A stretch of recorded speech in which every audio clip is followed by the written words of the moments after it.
Good evening, everybody, and welcome back to Indigenous Perspectives.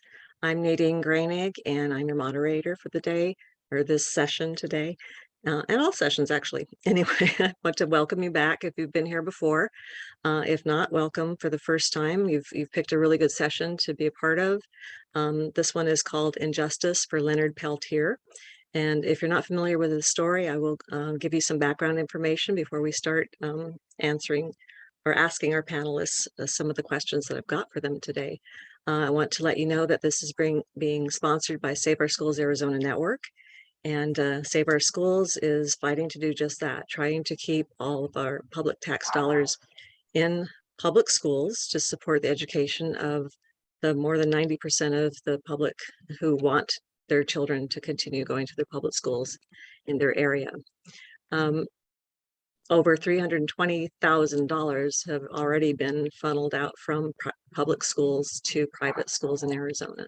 So that's what Save Our Schools is about, but they're also about bringing information to the public to inform and educate and to prompt discussion amongst the viewers. So this is a very important discussion, as I mentioned, I believe, because it has to do with freedom and rights and justice. So I'm going to go ahead and introduce our panelists today. Our first one, who, if you've been on before, you may have seen her, Terry Frazier, and she is one of my subcontractors, actually, but more than that, she's a friend and a Laguna sister. So we're both from the Pueblo of Laguna in New Mexico. So Goatsi, welcome to the session. Terry is, as I mentioned, of the Laguna, but also Hopi Pueblos and the Ojibwe tribe. She holds a master's degree in educational leadership from Western New Mexico University at Gallup. Her undergraduate work includes a bachelor's degree in history and physical education with minors in geography and music. Terry completed a history fellowship in Native American Studies at American University in Washington, D.C. in the American Encounters program. She is the Southwest liaison for Georgia in social studies and culture and the cultural consultant for the U.S. Department of Education in Washington, D.C. Terry began her career as an educator and administrator at Gallup Middle School and retired at the district level with Gallup-McKinley County Schools in 2021.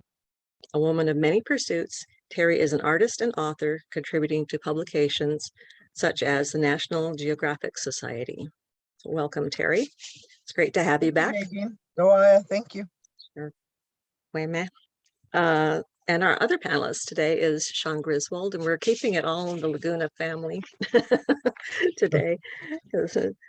Sean is a journalist in Albuquerque. He's a citizen of the Pueblo of Laguna, and his ancestry also includes Jemez and Zuni Pueblos on the maternal side of his family. He grew up in Albuquerque and Gallup, and he brings a decade of print and broadcast news experience with him.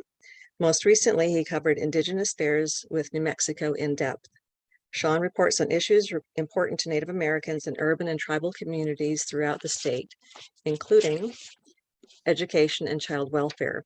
Sean covered a February 2022 protest demanding the release of Leonard Peltier from prison. So welcome, Sean. Happy to be here. Thank you. Sure. So I'd like to give my panelists a chance to introduce themselves as well, say maybe a little something that I didn't say about them. So Terry, you want to greet our audience?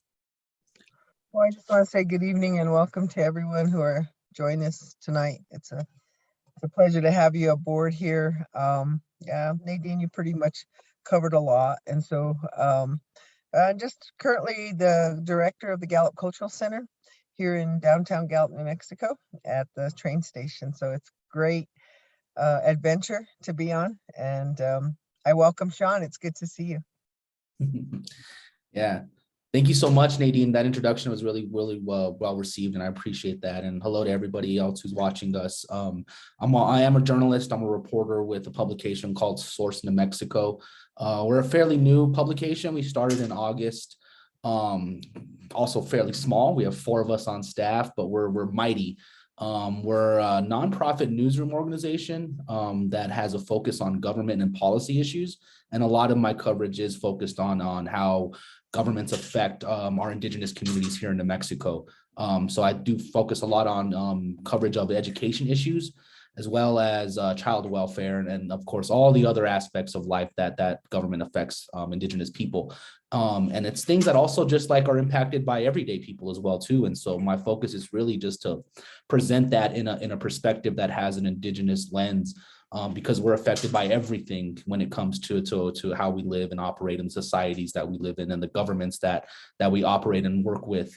And so I'm excited to have this conversation. I think that the Peltier case is something that I grew up with. I've understood. I mean, he's been in prison more than my entire life, and I've always understood him as a political prisoner. And that was one of my even first like understandings about. I'm not saying it radicalized me, but it gave me an impression about how the relationship between the United States and the Indigenous populations here in this country have been affected, and understanding Leonard's case as one of those issues that, is just quite unjust in a lot of ways.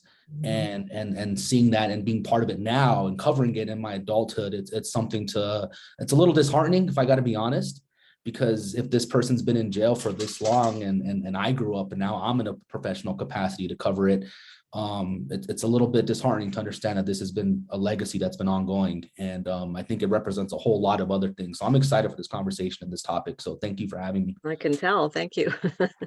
Love that passion. So for our viewers, and of course, same thing here. I've known about Leonard Peltier and the American Indian movement for a long time, or most of my life as well, and but didn't necessarily know the details behind his incarceration.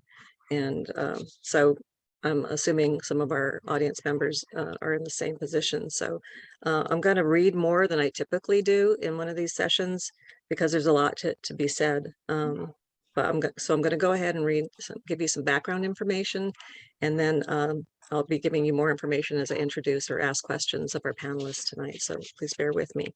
I just want you guys to get a good picture of what happened. So in 1977, Leonard Peltier, who is an Anishinabe-Lakota Native American, was sentenced to 2 consecutive life terms for the killing of 2 FBI agents during a confrontation involving American Indian Movement, or AIM, members on the Pine Ridge Indian Reservation in South Dakota in June 1975. So at the time, AIM was an activist group involved in promoting the rights of traditionalist Native Americans during a period of intense conflict in the 1970s. In the 2 years prior to the confrontation in which the 2 FBI agents were killed, more than 60 Native Americans on the Pine Ridge Reservation had been killed, allegedly by paramilitary squads connected to the tribal government, without anyone being brought to justice for the crimes. Tensions grew higher between AIM and the FBI. 2 FBI agents were subsequently killed and 2 men were brought to trial. The 2 men who were brought to trial were acquitted. The FBI then pursued Leonard Peltier for the killings. So that's a little bit of the background. There's obviously a lot more to it than that, but that kind of gives you an idea. There was conflict for a couple of years, and then without anybody intervening, and then the FBI got on the scene, and that kind of heightened the tensions between this activist group and the FBI. And the result was not only Indigenous people being killed, but 2 FBI agents. So as a way to introduce some of the questions, I'm going to read from an article that Amnesty International wrote in 2014. So in that article, they expressed their concerns regarding the legal case against Leonard Peltier, which included the following. So there were questions about evidence linking Peltier to the shootings. There was coercion of an alleged eyewitness who said she had seen Leonard Peltier shoot the 2 agents, but who later retracted her testimony and who was not allowed to be called as a defense witness at Leonard Peltier's trial. And finally, the withholding of evidence by the prosecution at trial, including potentially key ballistics evidence that might have assisted Leonard Peltier's defense. So those are the concerns, again, the Amnesty International presented in their article. And that was about 8 years ago now. So Terry, after this, the shooting of the 2 FBI agents occurred, Leonard Peltier was fled to Canada, and he was later extradited in 1976. where he fled, like I said, where he went after the shootings. At his trial, the prosecution alleged that the rifle which killed the agents belonged to Leonard Peltier. Do you know if they were ever able to prove that this was the case? Not that I know of, Nadine. I don't believe that that was ever proven. And the amnesty points, those are powerful, powerful points and injustices that really I think need to be considered. Like I was at all of this time, I was in high school, and I can remember, being raised a certain way with certain beliefs, and a lot of people having misunderstandings about what AIM actually stood for. Fortunate for me, I was from a family that understood that activism was so important. And I just think that, the activism part is what stirred a lot of emotions in that time. And then, with so many natives being killed in that encounter, with the 60 natives being killed, yes, there's just so many there. I feel like there's just so many injustices, and I myself am no expert on this, but as a Native American, raised in that time when it's so influential in your high school time, and you're able to look at that, it always seemed unjust to me, even not knowing even some of the full story. And so, yeah, I guess, again, to answer the question, I don't believe that any of that was ever found to be true. No, there Yeah, wasn't any and evidence. I would agree. From what I've read, I don't think they ever were able to prove that it came from a gun that he owned. Sean, do you Right. know anything about that?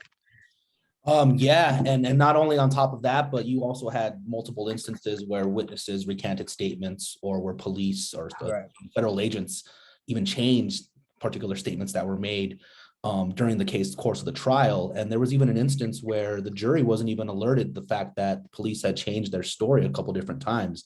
And so that even starts the whole concept of how, the idea that possible that Leonard was, has potentially been the fall guy for just the overall effort to stop AIM, for the overall effort for the federal government to make an arrest in what happened in that case. Because there's no evidence to show that he participated in those killings. The time and the place and the possible circumstances, of course, lead to some of that, but nothing is proven that shows that he was actually there, or that there's any DNA evidence to purport that he was there as well too. And not only have we seen that happen, not only did we see that happen in the overall court hearing in the case itself, but as time has gone on and people have been calling for more for his release, there's even been conducted reviews by different judicial agencies to say that he didn't have a fair trial. And this all comes back to this idea as to, like, if this is all really happening, where we can see a federal court, and even prosecutors who were initially on the case say they made a mistake in prosecuting his case, why hasn't he been released? And I think that's why so many people are just sort of dumbfounded by this idea. And that's why, where he's at now in this context of being a political prisoner, it leads us to this assumption that he's just a person that was, like, represented as something the federal government had to get arrested. And he's the fall guy for that reason alone. Fall guy or scapegoat, Yeah, making him responsible for everything that happened. Yeah, exactly. And ultimately even blaming him entirely for what AIM was trying to do. Mm-hmm. Yeah, and he was one of the co-founders. So, he was handy, if you want to put it that way, as a fall guy. But also, you said it begs the question of why he hasn't been released, but it also begs the question of why he never had another trial, or any of his appeals, were granted. Which brings me to, there was an appeal, the U.S. Court of Appeals for the Eighth Circuit, which ruled against a motion for a new trial, stated, "We recognize that there is some evidence in this record of improper conduct on the part of some FBI agents, but we are reluctant to impute even further improprieties on them." So I thought, wow, okay, so there's some FBI agents who didn't tell the truth, who, there's some improprieties there in connection to this case. And the judge, the court is reluctant to blame them or to put more pressure on them or guilt or assign guilt or whatever to them. Yet you've got Leonard Peltier, who is serving 2 back-to-back life sentences for something that they didn't prove actually happened. So what's your reaction to that, Terry? What do you think? Well, gosh, how unfortunate. How unfortunate that we live in a country that we've believed in all this time, and this can happen to someone. And oh gosh, like, okay, we know these guys did wrong, but in order to save their feelings a little bit more, we're going to go ahead and punish this other guy for 2 life sentences. It's really, really unjust. It's really, really overboard of what they did without the proof, without, I mean, just like Sean points out, the coercion part of it. Can we look at that part too? Because things were changed and statements were changed.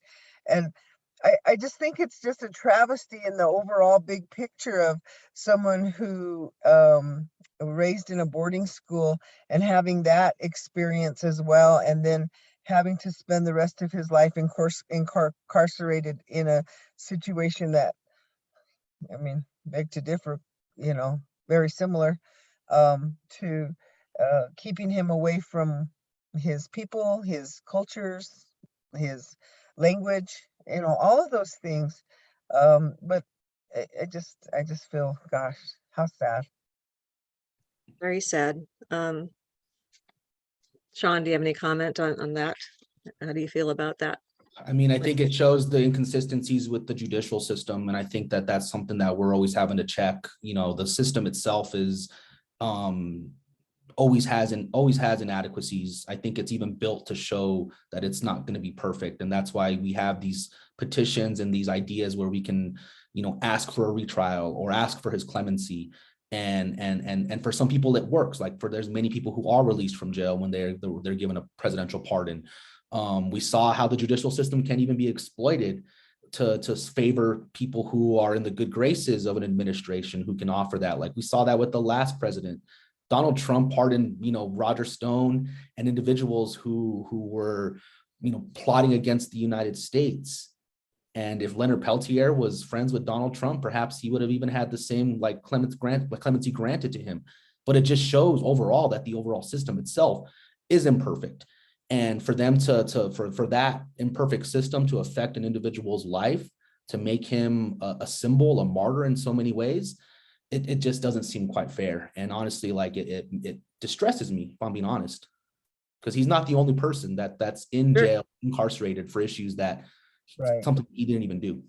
Yeah, well, and we're now, I mean, there was no DNA at the time, but now that there's DNA evidence, more and more people who were actually innocent are being proved to be innocent, who were sentenced to, to prison terms, but through DNA have now been found to be innocent of those crimes. So you're right. And this is just an example, obviously a very important example, especially to Indigenous people, of the unfairness and the injustice that is still being perpetuated in 2021 against not only Native people, against many people, mostly of color or from poverty. So moving on, so that was 1986, where the appeal was denied.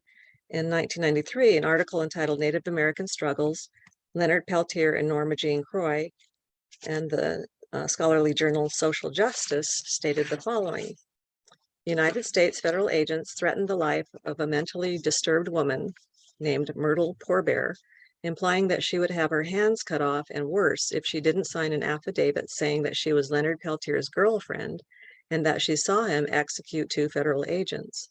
This affidavit was significantly different from the one she signed before being threatened, where she stated that she didn't know who Leonard Peltier was.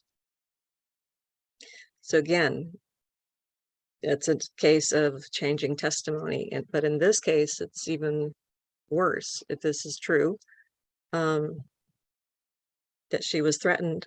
I mean, they took somebody who was easily threatened, easily intimidated. I mean, I would be intimidated if I was being threatened to have my hands cut off, or worse, if I didn't lie. So what do you make of this? I mean, what do you say to those people who, who may be listening to this now and saying, did that actually happen? I don't know. I don't think I believe that. I mean, what do you think? How do you react to that?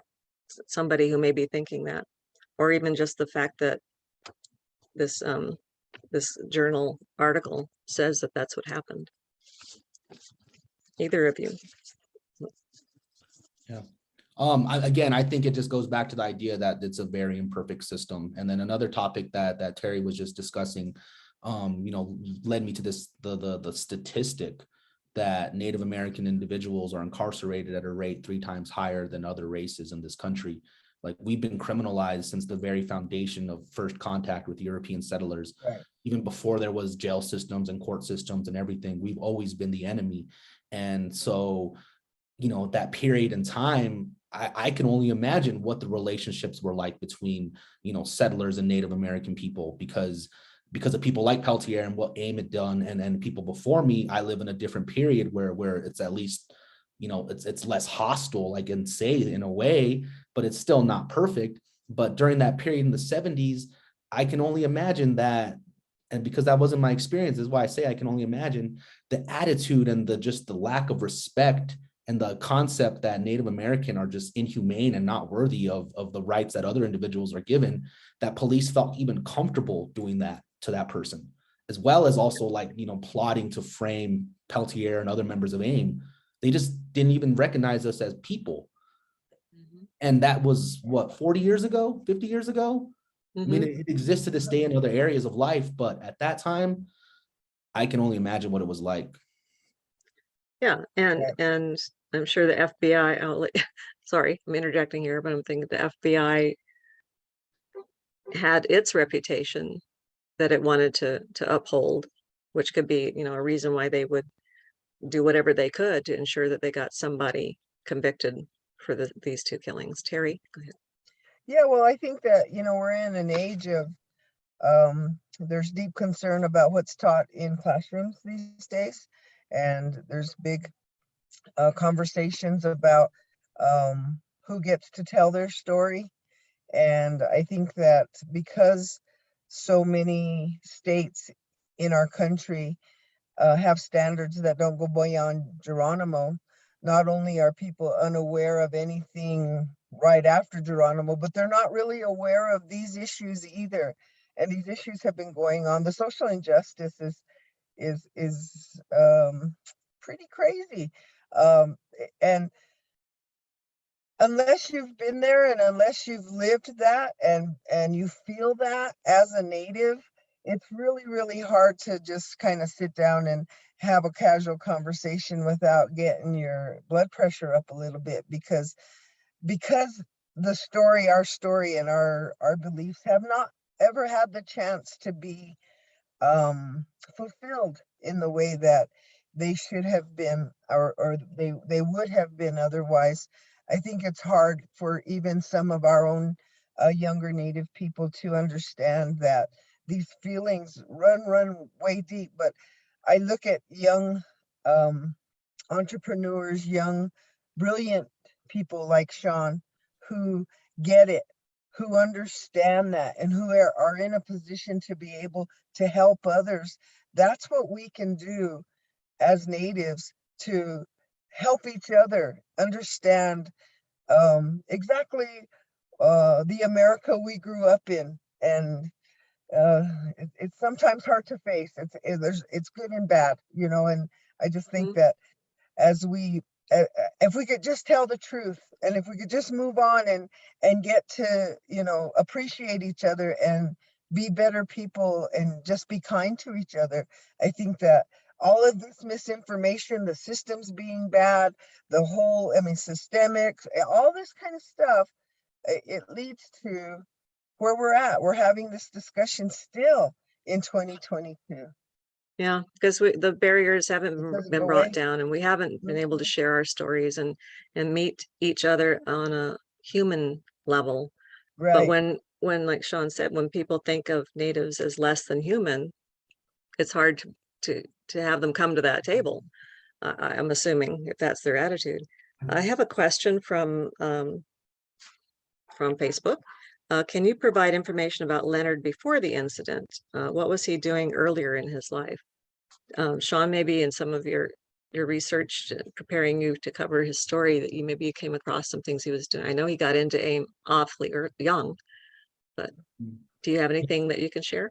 That's a very good question. And in fact, that's something I would like to figure out, is like, who was Leonard as a kid? How did he get to this point? But yeah, I mean, my where I started my research with him started in his time with AIM, and how he co-founded the organization, and just traveled the country, Indian country, really, recruiting and speaking this idea of justice for Native Americans, and radical justice for Native Americans, following in line with what was happening during the period of civil rights, following in line with people like Dr. Martin Luther King, and just like coalescing around this idea that as Native people, we can stand up, we can organize, we can make ourselves better. But how we got to that point, that's a very fascinating question. I don't know, Terry, do you have any ideas to what he was doing? All I kind of really know is that he, after getting out of boarding school, spent time with his father on the Turtle Mountain Reservation. And I guess there was activism going on, and he was exposed to that. And I believe that that's where his interest actually started, if I'm not mistaken. Okay, well, thank you for the question. That prompts some investigation on our part, I think, to look further into his what was he, who was he before he got involved. But he's been in prison for, what is it, 46 years, or going on 46 years now, and he's 77. So, and obviously he was active prior to him being incarcerated. So he must have gotten involved pretty young. So I mentioned before that, there was a request for an appeal, which was denied him, but that there were actually some concerns about what the FBI, how they operated. So a little bit more about that. The judge actually got in touch with Senator Daniel Inouye of Hawaii, and he was the chair of the Senate Affairs one. And so the judge who presided over that 1986 appeal hearing for Peltier requested a meeting with then President George H.W. Bush to discuss the possibility of a pardon for Peltier, but that request was ignored. So a senator chairing the Senate Select Committee on Indian Affairs didn't even get a response from President Bush. And that's the older of the two President Bushes. In your experience or knowledge of cases involving Indigenous Americans, would you say this is an unusual outcome? Sean, what do you think? No, if I'm being honest, like that seems pretty on standard. Like, that's really what it seems to be like. We're entering a different phase in our time, but especially at that point in period, no. Especially for somebody who was accused of killing a federal agent. Yeah. Convicted of killing a federal agent. Like, that's just a non-starter for the establishment, for the institutions. Can't commit any higher act of criminality than killing a federal agent. Yeah. So, and I think that's the thing, we that happens at city level, with police officers, you can't believe that a police officer could have done anything wrong or misbehaved, but that's coming out too a lot in the news now. And police officers, I think quite often, at least we see it dramatized on television, how, when they find that suspect, they'll do whatever they can to stick with that suspect and make that conviction happen. It's I guess that's just my observation. It's hard to admit that you did something wrong when you're in law enforcement, for whatever reasons. Yeah, and to stick on that, I'm sorry. Go ahead, Sean. I was going to say, just to that point, to stick on that topic, like, you have to look at several cities with a high population of Native Americans where local police were found to be unconstitutional and have been under the review of the Department of Justice. I'm thinking of Seattle, I'm thinking of Oakland, I'm thinking of Albuquerque. So we have seen this on a local level, and we are slowly getting to a period of reform, but there's even resistance on that to even admit that police did anything wrong. Yeah, Terry. And as Sean stated earlier, with the statistics of the percentage of Native Americans in prison or that even don't even finish school, things like that, like it just, it's hard. It's hard to lift your head up and think that something is actually going to be different in Yeah. these circumstances. Yeah, Yeah, I that think I the public, I'm sorry if you're go ahead. finished. No, go I was ahead. just gonna say, I think the public at large sometimes, or the non-people of color, sometimes have a hard time understanding why people of color are so angry, or they can be so angry. Because they haven't experienced these things like you're talking about, Terry. Unless they've experienced it, it's very hard for them to put themselves in our position.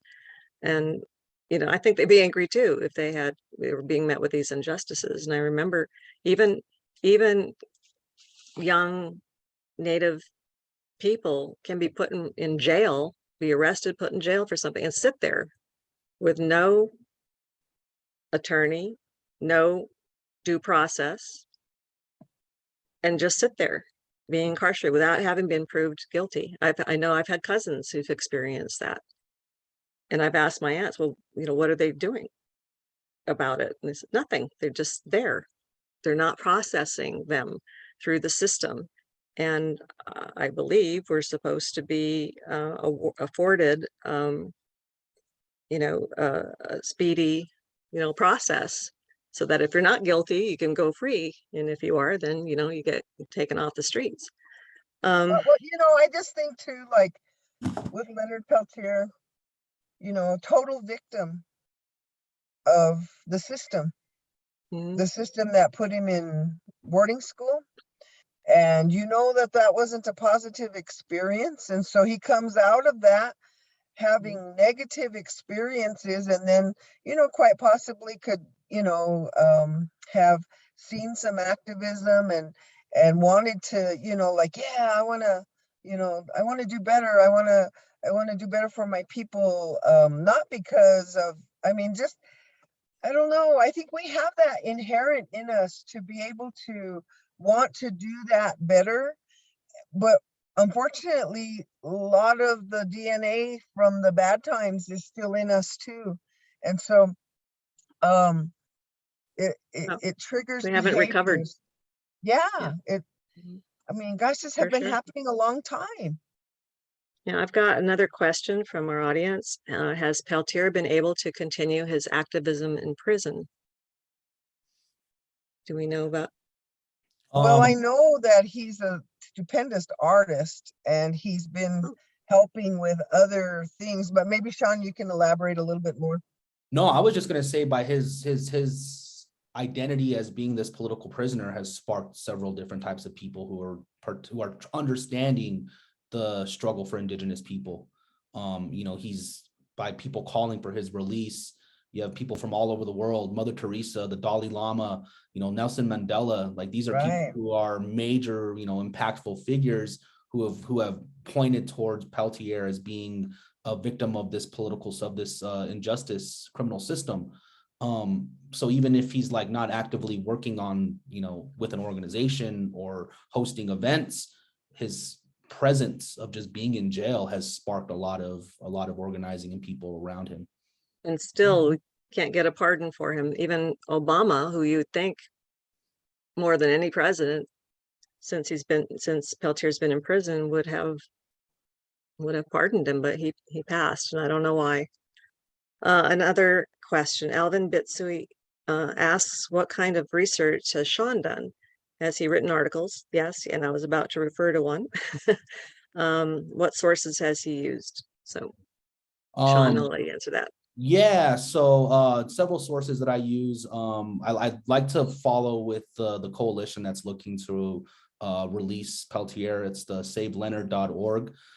There they have just a full list of information. That was one of the first places I started, just because they have links to every article that's been written about him, movies, documentaries. Like there's a lot of resources about his life and about this issue that you can find just on that website. And if anybody who even wants to get involved, who isn't looking just to educate themselves. There's also resources there to help you out.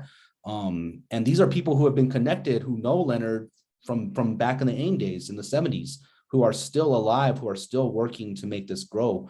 And then from that, I've been able to connect with individuals who were there, who were with him, you know, who were from New Mexico and decided to go north and go to that area on Pine Ridge, and you listen to them as well too. I think those are the best resources that I've been able to find, is listening to people as well as that website.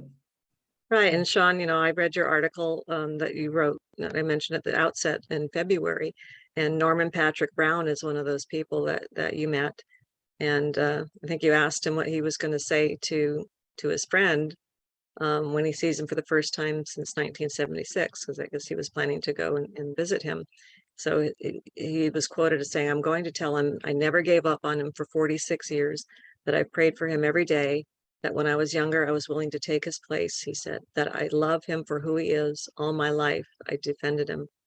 So yeah, that's a powerful statement from somebody who knew him back then. And your article also mentioned that he got involved in activism himself because of seeing Leonard Peltier's activism in AIM. So you know, going back to the article you wrote, you also mentioned that now at age 77, Peltier has COVID, and so that's another reason that people are wanting him to be let to go home. And to Terry's point earlier, you know, it's in our DNA. It's in, I mean, I'd say human beings are connected to nature, or should be connected to nature, but Indigenous people perhaps more so, because that's just our worldview. That's how we see things, is how we interact with nature, not command nature or impose ourselves on nature, but how we relate to animals and you know, everything around us, the sky, the earth, the plantings, you know, everything that grows. So Norman Patrick Brown, who I just mentioned, said that and I'm sorry, I'm getting off track, but that just occurred to me, you know, that how hard that must be for an Indigenous person, like Terry said, who only got involved in activism to see what he could do to make things better for his people. And now he's been, you know, he's found his path, leading him to being incarcerated and not having connection to any of that. And now with COVID, he was in even more isolated.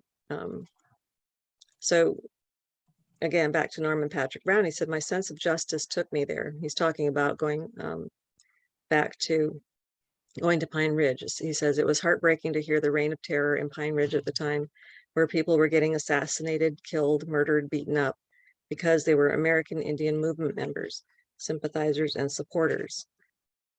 So what else can you tell us about, Sean, what the protesters had to say while you were there? Because you took photographs, you were there while they were doing this protest. Yeah. Well, so another thing about this group of organizations like that Norman was part of is they're also part of his Leonard's legal team and effort.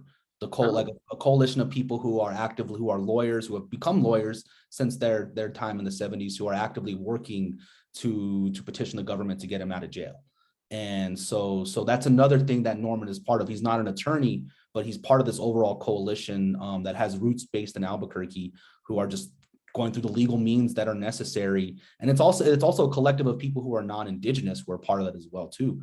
And so that's one thing that's very fascinating to understand, is that the group of individuals who since 47 years have been fighting this have become the professional class, have become part of the institution, have become lawmakers, judges, lawyers, people who have gone through the system and are taking their place at this point, whether or not they believe that Leonard Peltier was unjustly imprisoned. They've positioned themselves to engage in this system, hopefully seeking some type of justice and framing their experience with Leonard for their overall worldview and their professional class. Another thing that was exciting about Norman in his conversation was that he was the overall event itself was also organized by people who are in their early 20s. So he was acknowledging the fact that there's also a whole new class of activists, of young people who are participating and taking up this fight for the people who are actively elders, who are aging in this process. So I think that was probably the biggest level of excitement from the overall group, was that there was almost like a passing of a torch. I could notice where you're extending, one fight between generations. Yeah, that's incredible. So somehow these young people were made aware, in spite of the fact that this goes to my next question for Terry, being a lifelong educator, goes to the fact that somehow the younger people, like you say, the generation have learned about this particular case, and they didn't just sit on that knowledge. They're actively participating in trying to find justice for Mr. Peltier. So, as you know, Terry, cases like this are not taught in school, in junior highs or high schools in this country, in social studies or in history classes. And, what we typically learn in school, which isn't really accurate, is about Thanksgiving. So Native Americans get coverage for maybe a few days before the week of Thanksgiving, before people are released to go eat, overindulge in turkey and mashed potatoes. And that story is told from a non-Native perspective. And as I've said, which we've learned, at least since I was in school, is not accurate. So why do you think these kinds of cases or situations are not taught in school? And why do you believe, if you believe, I think you do, it's important for not only Native youth to learn about them, but all youth to learn that these things happen in our country? Well, I do know that there is, or there aren't as many Native American or Indigenous teachers that we would like. There aren't enough teachers that we would like, period, much less those who serve Indigenous students. I think it's very important that students get an exposure to someone who they can see themselves in the same role. My first grade teacher was a Kiowa woman from Oklahoma, and I just feel like that's probably why I could really accept the education part. I wanted to be an educator because I saw someone like that, and the kids now deserve the most education that they can get in a true sense of the history of what. And I keep going back, we just need to tell the truth about what's going on. In my particular New Mexico history class at which I taught, we used the book not very often, because they were living New Mexicans. They were living that day to day.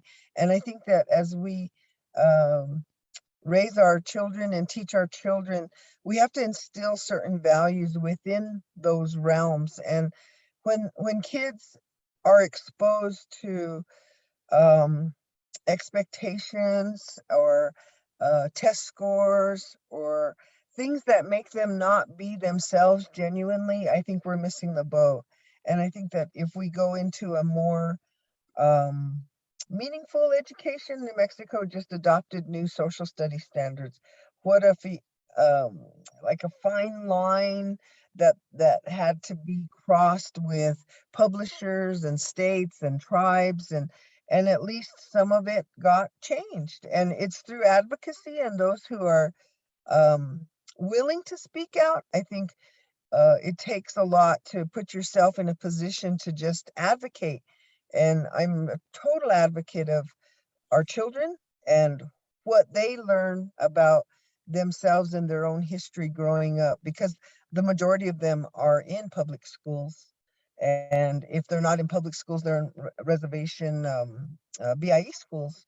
And so I think it's up to us as educators to help perpetuate that and help other educators help. But our children are so brilliant.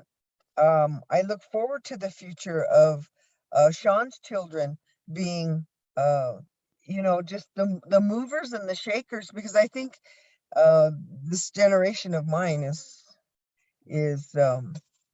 we Fired. were pretty radicalized. We were pretty radicalized, right? And now that's he knows.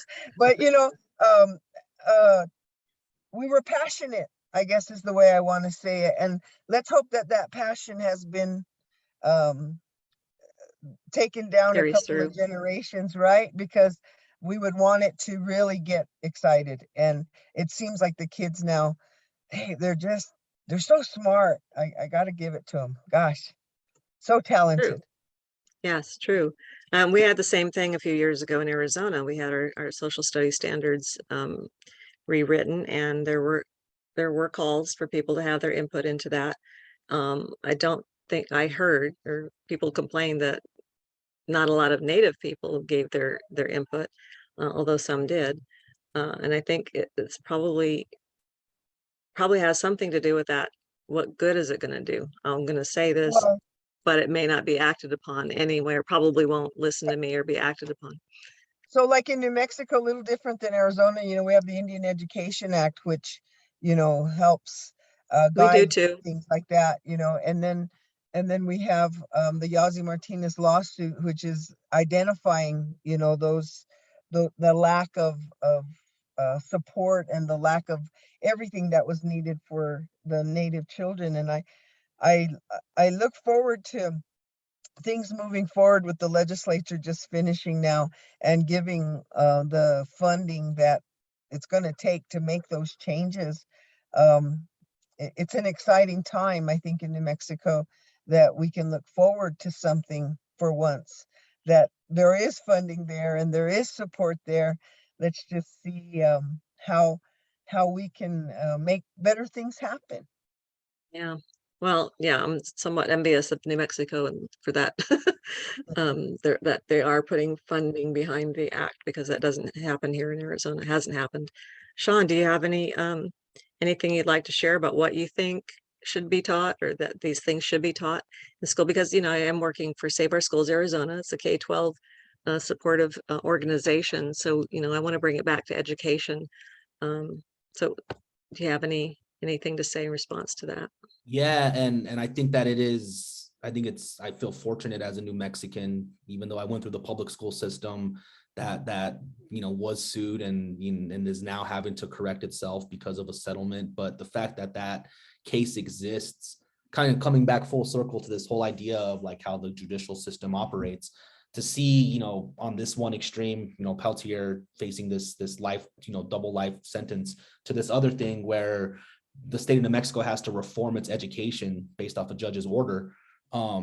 That part is a little bit exciting because as Terry was mentioning, you're seeing an overall movement and effort to not only support students that have needed this for generations, but you're also seeing support for some of these tribally run schools or programs that have already that have existed for several years. The one that comes to mind is the Caris Children's Learning Center, which is Oh yeah. yeah, Coach de Pueblo, and it's Right. so exciting to see because it was designed by people from the community. It's run by people from the community, and they do full immersion language courses. I think that's probably the best thing is when you have kids who understand their traditional language better than their parents because the parents never had the opportunity to learn it or Yeah. weren't taught it. I was going to ask, do they take students of a certain age? I know, and it's just exciting to know that yeah, we are in a position where we're sure things are rough and we can always target and identify different issues that are just unjust, but there is an effort, and I view it, and I see it a lot in New Mexico, of just this new generation that's coming up, that I'm excited for, that is proud to be Indigenous, that wears it on their sleeve, that speak their language, that know their customs, that are dual citizens is a topic that I hear a lot. They're citizens of their tribal community as well as members of the state of New Mexico or Albuquerque, or wherever they're from, but they have that recognition and are fully invested in it, are all the way for it. And I think like and not only on top of that, we're seeing a little bit more of a political and economic power that we're gaining as Indigenous people, our communities are. And so I think there's a lot to be excited about. And when it comes to teaching this in schools, we have to understand the history that got us to this point. And I think we need to be honest with it. And I think that's what really frustrates a lot of individuals about school. I had this issue when I was growing up and going to school. I always felt that the textbooks were lies, that I wasn't learning the actual history of that I knew, that I was taught at home or from other people. And Mhm. so if we're going to have like a rebuilding and a rebranding and a reform for education, it needs to be honest. And I think that's going to take up individuals like who are on this panel, like your association. And unfortunately, it does have to happen on a state by state level. And what's interesting is that you're seeing different fights in different states. Whereas in New Mexico, I would say that we're in a little bit better shape than other states when it comes to reforming education for Indigenous people because of that lawsuit. But it's fascinating to watch it throughout the country and see how it's going to evolve. Yeah, well, thank And you. you know, just they made a great improvement. Now they've you know, with all the money they've given all the teachers raises, and they focused on the native language teachers raises, that you know now they're valued more than than they were, I guess is what I Mhm. will say. And what people need to understand is that when it comes to language, the native languages, indigenous languages, are sacred. They're not languages that are put in a book and to be universally used. They're used in the communities the children come from, and that's where the highest value is. And I really go back over and over that you have to involve the community, and the community has to set those boundaries or those goals of what they want their kids to learn at certain levels to be able to reside in that community and function in that indigenous community in the way that they should. And so understanding that, well, you know, French teachers don't make that much or German teachers don't make that much, it's a different story. There's only so many people nowadays that even know the language enough to teach it. And I think that this is a great momentum that tells younger people, my language is valued. It I could teach this. And I just think it's a great. Trish Makino at the Learning Center, Sean, what a great example of how that can be taken just from organically done in a way, because she was seeing that the kids in her community were losing the language. She wanted to do on her own, just her own classes. And there's so many people in different pueblos in New Mexico who hold language classes just on their own without having to adhere to the New Mexico state standards or, you know, any of those testing, all that kind of stuff. They just do it real organically in their villages, in their communities, and those people need to be applauded as well. Yes, for That's sure. And yeah. you make an excellent point. I mean, French and German are not going out of style, so to speak. They're not being eliminated, from this earth the way No, indigenous languages are. nor are they Because used the way our languages are used either, like within exactly. our own, right? So Yeah. I mean, again, it's kind of that integration of nature and our relationship to the world that is mhm. so different from other cultures. Um, that that makes it so vital, to keep it alive. Um, so we have about 5 more minutes, and I kind of want to bring it back to Leonard Peltier and something that you said, Sean, earlier about these other world leaders who are asking, seeing him as a political prisoner and saying that he should be, released, like Nelson Mandela. Um, if nothing else, I would love to have him be released. I would love to have him be able to go back to his home, to his community, and be with his people. But if that doesn't happen, at least we can look to him as somebody who has taught the world at large, who are aware of him, about what he stood for, what he still stands for. Um, like you said, it brings attention to the situation that he's in, and people around the world know about that. So he has that legacy. It's a shame that sometimes our paths in life take us through the roughest road, to get to that point. But I hope he knows that people are still thinking of him, still fighting for him, still aware of his circumstances, and that he has made a difference in spite of everything that's been brought against him. So if, like I said, in the few minutes we have left, do you have anything else you'd like to share about the situation? I do want to tell people that they, like you said, you mentioned is it freeleonard.org? They can go there to see if they can get involved or how they can get involved, but also write to your congressperson, congressman, congresswoman. And if you believe that he should be released, let them know. But with COVID, I don't know how he's recovering from that. He's 77. It's obviously somebody who may be at greater risk of being adversely affected more so than others by COVID. I will say the last I heard regarding his COVID status was that he was released from the isolation part of the jail, which unfortunately for how they treat COVID in prisons, isolation means you're kind of in like a lone holding cell as if you were being punished. So solitary confinement isn't necessarily even a healthy place to recover for anybody. But from my understanding, he was released from that area. I'm not sure as to what type of symptoms he has or if he's facing any type of long side effects. But to my understanding is he's recovering to a point where he can be released back with the general population in the jail. But yeah, I think that you hit on that exact point, that his life has become a symbol for overall oppression of Indigenous people by this country.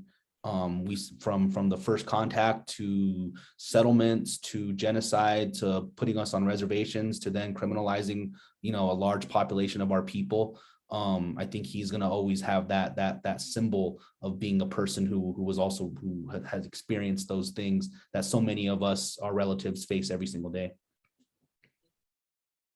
Thank you for that. Terry, any final comments or thoughts? Yeah, I think we all need to explore our spirituality and pray for all living things, and especially Leonard, to help him. And I think that those prayers, we believe in that. And so we need to exercise what we believe in and pray for everything, because the world's a crazy place right now. And Yeah. I think we could all use a little prayer. And there are millions of people praying for Ukraine, for the people there who are so unjustly being killed and pushed out of their own country. So yes, exactly. Let's add Leonard to our prayers if we're not already doing that. So with that, our hour is up.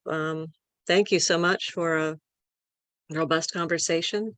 It's very important, I think, to make people aware of these types of situations, and for people not to sit passively by if they can take any kind of action.